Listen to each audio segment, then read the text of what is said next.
All right, so this is for week 2, the journal for MN669. And the question is, discuss a patient interaction in which there was transference, counter-transference, prejudice, bias, or judgment that you may be making about the patient or that they are verbalizing about you. So I hope this counts because it really kind of hit home a little bit. We had a patient that was an active duty police officer, and he was in for suicidal ideation, and his method or his plan was to use his service gun to blow his head off. And so he was in the level 1 inpatient psych unit, and ex-military young guy, super quiet and reserved at first. And the texts that are in there, there's a multitude of different ethnicities, and he seemed to have a hard time interacting with the African American techs or nurses. And so I was the nurse on the floor, and so one night he was just super quiet, comes up to the window for med pass and passing meds, just kind of trying to get to know him.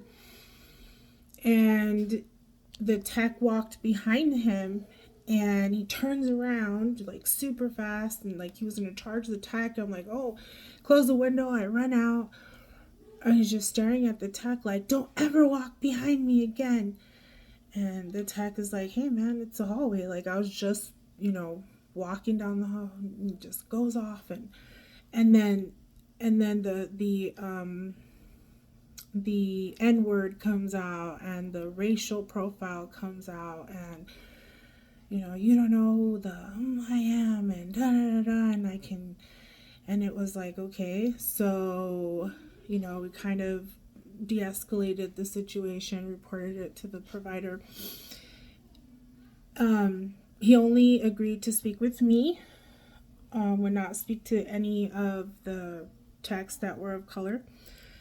And so it crawled under my skin a little bit. It didn't happen to me directly, but it happened to, my coworkers coming from a cop, more like, So in reading more about him, he became suicidal after his wife, he caught his wife cheating on him. And so digging some more and just kind of reading through the chart, because unfortunately where I worked at, they don't do a great job about doing any type of trauma history, or military have a whole other background. And anyway, long story short, I found documentation that he was cheated on by, or the wife cheated on him by, an African American male. And so it all started to click. So I'm reporting it to provider, and the next time I saw him, I'm like, hey, let's talk, and just kind of like establish rapport with him. I'm a big military person, so we kind of established that commodity.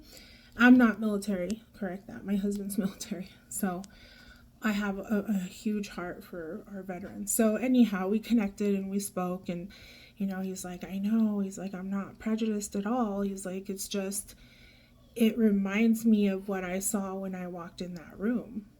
And I feel like I see anybody of color, and it triggers me, and somebody walking behind me. I was in war, and I just, can't know my surroundings. I don't like to have my back, anybody behind me because of that. And so a lot of things were making sense to me, you know? So I'm like, okay, so we're talking about like, how can we move forward with his care? And, you know, is this something that is going to happen with anybody of color? Is it somebody in particular?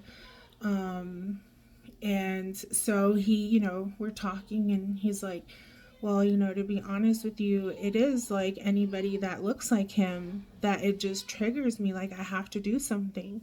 So that was kind of, it was one of those things where I had to take a deep breath. Like, really, you're a cop and you're being prejudiced against an African American or of, you know, color, and I have to treat you. And so but when you really dig into people's past and you can establish a rapport and understand where they coming from, things change, because from there he was a different person. Like, and then he would look at me when he was starting to feel triggered, and then we'd go out, we'd talk, and even though there was an African American tech or a patient, he kind of used that, like, close his eyes, I know where I'm at, it's not him. So it was kind of neat.